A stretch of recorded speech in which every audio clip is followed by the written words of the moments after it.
पेड़ पे तो गिरी ना होगी, आसमान से गिरी है। वो तो सही है, यहाँ में कोई तकनीकी खराबी है, यही मारे यूं फटी ना। अगर यूं फट जाती तो हमारे पूरे मोहल्ले तहस नहस कर देती। कब गिरी यूं? अरे तू मोते ज्यादा पूछा ताछी मत कर, अल्लाह का शुक्र मान जो तेरी जान बच गई। तेरी का हम सबकी जान बच गई। अगर यूं फट जाती ना तो हम सब में तो कोई जिंदा न बचता आज। मैं तो सोच रहा हूँ कि रात में काई को निकाह विका पड़ा जा रहा दिखे तो वाकई खुशी में बम पटाखे फूट रहे हैं, पर बम पटाखे यहाँ तो मिसाइल फूट रही रात में। कल रात के हमले से तो हम बच गए हैं और भारत फिर हमला करेगा हम पर। दोबारा उम्मीद नहीं है हमारे बचने की, हमें कुछ ना कुछ सोचना पड़ेगा ताकि हमारी जान बच सके। पर ऐसा क्या करें हम जो हमारी जान बच जा? हम सबको ऐसी जगह पर छुपना पड़ेगा जो भारत की मिसाइल हमें ढूंढ ना सके। पाकिस्तान में ऐसी जगह है भी कोई जो हम वहाँ जगह पे अपने आप को सेफ महसूस कर सकें? कुछ ना कुछ तो करना पड़ेगा अगर हमको जिंदा रहना है तो। एक आइडिया है मेरे पास, हम इस मिसाइल को पाकिस्तान की सरकार को बेच देते हैं। पाकिस्तान के पास वैसे ही गोला बारूद की कमी है, तो हम इस मिसाइल को पाकिस्तान को बेच देते हैं तो वो हमको अच्छी कीमत देंगे। 2-3 करोड़ की तो बिक ही जाएगी है। जैसे ही हमको पाकिस्तान की सरकार 2-3 करोड़ रुपए देगी तो उन पैसों से हम विदेश चले जाएंगे। चाहे फिर पाकिस्तान बचे या ना बचे, हमारा कुछ नहीं बिगड़ेगा। क्या सोचता है मोहम्मद रफीक? बात में तो दम है तेरे आइडिया में दम तो है, पर इससे खतरनाक आइडिया मेरे पास है। इतनी जल्दी क्यों हम पाकिस्तान को छोड़ें? 1-2 हफ्ते बिजनेस ही कर लेते हैं मिसाइलों का। जैसे ही भारत हम पर रोज हमला करेगा तो उनकी 1-2 मिसाइल खराब निकले करेंगी, तो फिर हम उन मिसाइलों को पाकिस्तान की सरकार को बेच देंगे और बहुत पैसा कमाएंगे। जैसे ही हम पे 1-2 अरब रुपया हो जाएगा तो हम पाकिस्तान को छोड़ देंगे। यही मौका है अल्लाह की दुआ से हमारे पास अरबपति बनने का। यहाँ हमारी गांड फटी पड़ी है, जान के लाले पड़ रहे हैं और तो बिजनेस की सोच रही है। बनेगा तू भारत की मिसाइलें ने पाकिस्तान की सरकार को बेच के अरबपति। अरे पहले अपनी उन मिसाइलें से जान ही बचा ले, खराब मिसाइलें तो जब ढूंढेगा तू। जब भारत हम पे हमला करने आएगा तू का खड़ा है, यू देखेगा कि हाँ यू मिसाइल खराब लेकर या उठा के हम पाकिस्तान को बेच देंगे। भारत की 100 मिसाइलें में तो लेकर गई 1 आध खराब, वो भी गलती थे। एक बात कान में डाल ले मेरी, अगर भारत हम पे दोबारा हमला करे ना तो दूर रहिए मिसाइलें थे, नहीं तो तेरी राख भी ना बचेगी। बिजनेस करेंगे, बिजनेस मिसाइलें ने बेच के अरबपति बनवाओ इनको, अरबपति। चलो उठाओ या मिसाइल बम में, कोई ना कोई तो खरीद ले हम थे। पाकिस्तान के आतंकवादियों ने जो हमारे हिंदुस्तान के भाइयों के साथ किया है वो बहुत गलत किया है। पहलगाम में जो हमारे 28 हिंदुओं को बेइज्जत करके मारा गया है, बहुत गलत हुआ है वो। पाकिस्तान के आतंकवादियों की इतनी हिम्मत जो अपने बड़े पापन के साथ गद्दारी करे। अरे हमारा हिंदुस्तान पाकिस्तान को अपना बच्चा समझकर माफ करता गया और वो पीछे से छुरा घोंपता गया। अब की बार फिर उन्होंने हमारे 28 हिंदुओं को नाम पूछ कर मार दिया। तो भज्जी अब तू इतना काय को गुस्सा है रो? हमारा भारत पाकिस्तान से बदला ले तो रहो। ऑपरेशन सिंदूर चलाया है भारत ने पाकिस्तान को सबक सिखाने के लिए, ताकि पाकिस्तान को उसकी औकात पता चल सके कि उसने भारत से पंगा लेकर कितनी बड़ी गलती कर दी है। सब्बू तेरी बात ठीक है कि भारत पाकिस्तान से बदला ले रहा है, पर बदला मुझे भी लेना है। मुझे उन आतंकवादियों से बदला लेना है जिनने पहलगाम हमले में मेरे 28 भाइयों को मारा है। तो अब मैंने सोच लिया है भज्जी पाकिस्तान जाएगा उन आतंकवादियों को ढूंढने, उन्हें दिखाने के जब हिंदुस्तानियों को गुस्सा आता है तो वो क्या से क्या कर सकते हैं। भज्जी के अंदर जो आग लगी पड़ी है वो तभी शांत होगी जब भज्जी उन आतंकवादियों को ढूंढकर इंडिया लाएगा और उनकी गर्दन धड़ से अलग कर देगा। भज्जी शांत है जा, तो को कुछ ऐसा करने की जरूरत ना है। हमारी भारतीय सेना आतंकवादी ने ढूंढ कर मार तो रही है। तू भी सब कैसी बात कर रही है? कोई जरूरी है हमारी भारतीय सेना आतंकवादी ने ढूंढ कर मारे, हम न मार सके? जो हमारी भारतीय सेना की छाती में आग लगी पड़ी है ना, तो वही आग मेरी भी छाती में लगी पड़ी है। मैं भी आतंकवादी ने ढूंढ कर मारूंगा। भज्जी पाकिस्तान जाएगा और उस आतंकवादी को पकड़कर इंडिया लाएगा, फिर मैं उसकी पैंट उतरवाऊंगा, फिर मैं उससे पूछूंगा दिखा अपनी टुंटनी, ये तू हिंदू है या मुस्लिम? पर मैं बातें इतना कुछ पूछूंगा काय को, जब मुझे पता हो यू आतंकवादी है तो मैं वाली पैंट वेंट काय को उतरवाऊंगा, मैं सीधी वाली गर्दन धड़ से अलग कर दूंगा। जब उस आतंकवादी की गर्दन धड़ से अलग होगी तब भज्जी उसके खून से नहाएगा, तब भज्जी की छाती की आग ठंडी पड़ेगी, समझी सबको? ताकि आतंकवादियों को पता लग सके कि भारत में भज्जी नाम का भी कोई रहता है जो पाकिस्तान में घुसकर आतंकवादियों को पकड़ के ले जा सकता है और हिंदुस्तान में जाके उसकी गर्दन धड़ से अलग भी कर सकता है। तब आतंकियों का हमला कम होगा, जब उन्हें पता चलेगा कि भज्जी नाम का भी कोई हिंदुस्तान में रहता है। भज्जी मोगू पता तू बहुत गुस्सा में, तू अंदर से आग बबूला हुआ पड़ो है, पर पाकिस्तान में जाके उन आतंकवादी ने ढूंढ कर लाना इतना आसान ना है जितना तू सोच रहा है।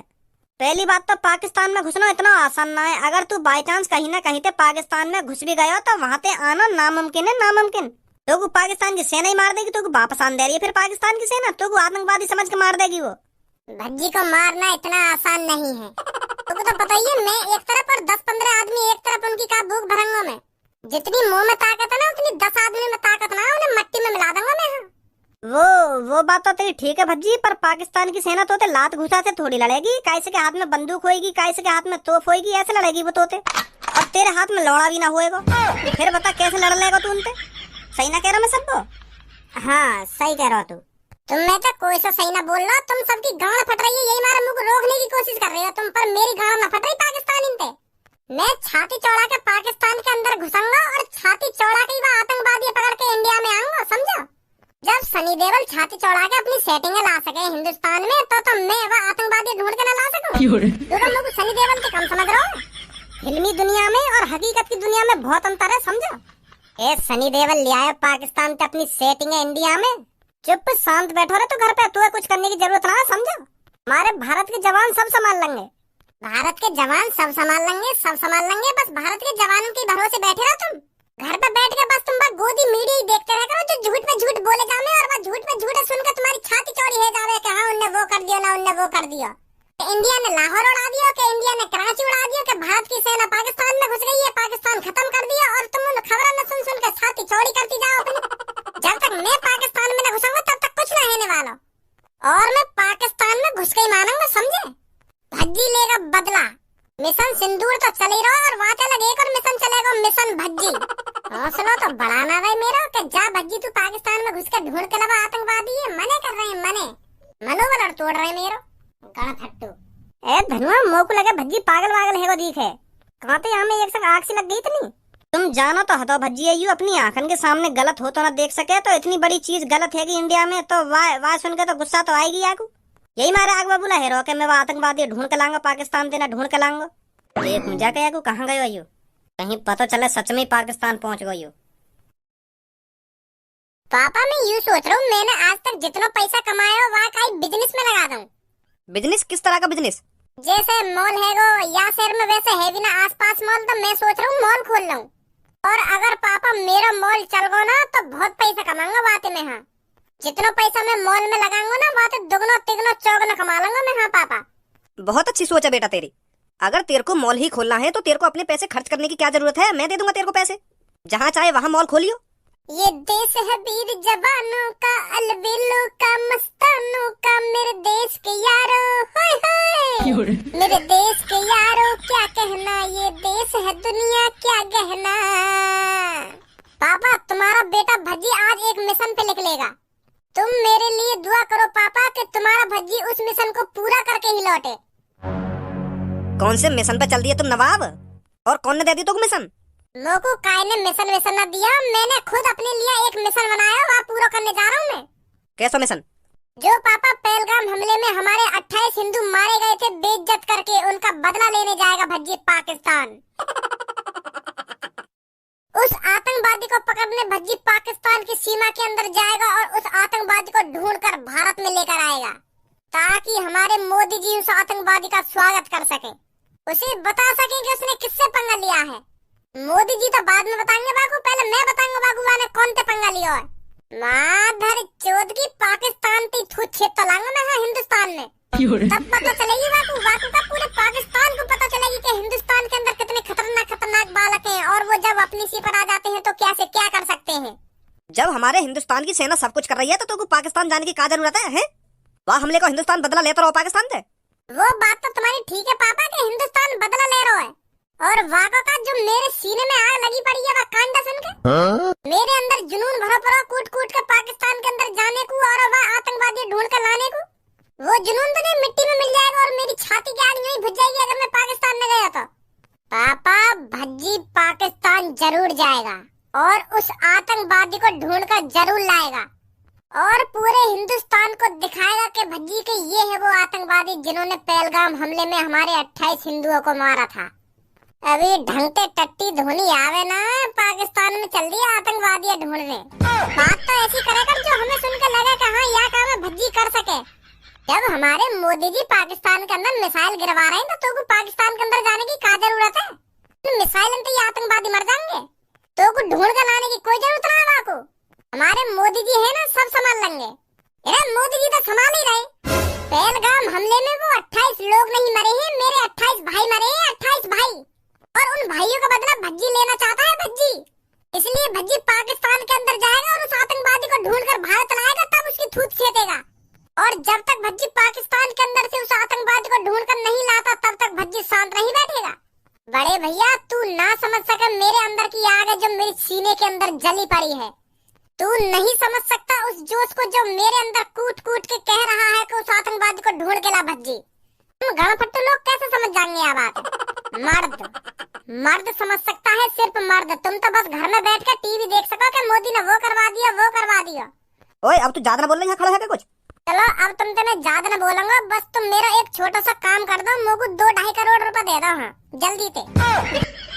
पहले मोको उन 2-2.5 करोड़ रुपए से एक AK-47 खरीदनी है और एक तोप भी खरीदनी है और कुछ 5-6 ग्रेनेड।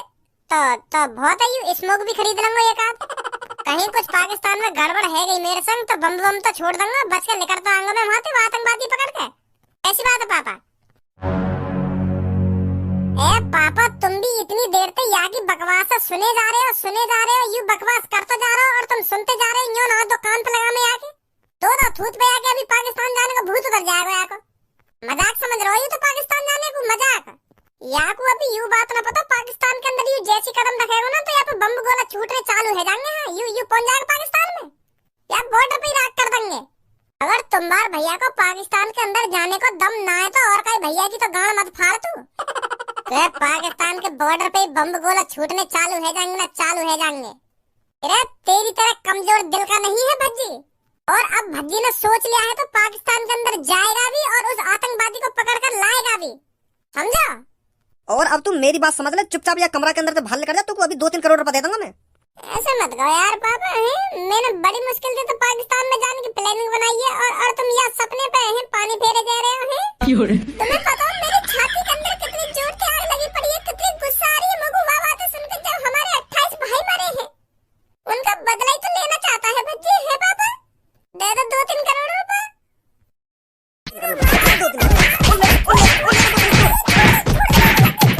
अभी तेरी छाती की आग बुझी है ना बुझी के दोबारा बुझाऊं? पापा तुम कितना भी मान लो मोको, पर यू भज्जी की छाती की आग जब भी बुझेगी जब भज्जी पाकिस्तान से वो आतंकवादी ढूंढ कर लाएगा। अगर तुम मेरी यह चीज में मदद ना करोगे तो कोई और से मदद मांगूंगा मैं, पर पाकिस्तान जरूर जाऊंगा। हाँ, और वह आतंकवादी ढूंढ कर भारत में जरूर लाऊंगा। कोई नहीं रोक सकता भज्जी को पाकिस्तान जाने से। कैसे पागल है वो कायू।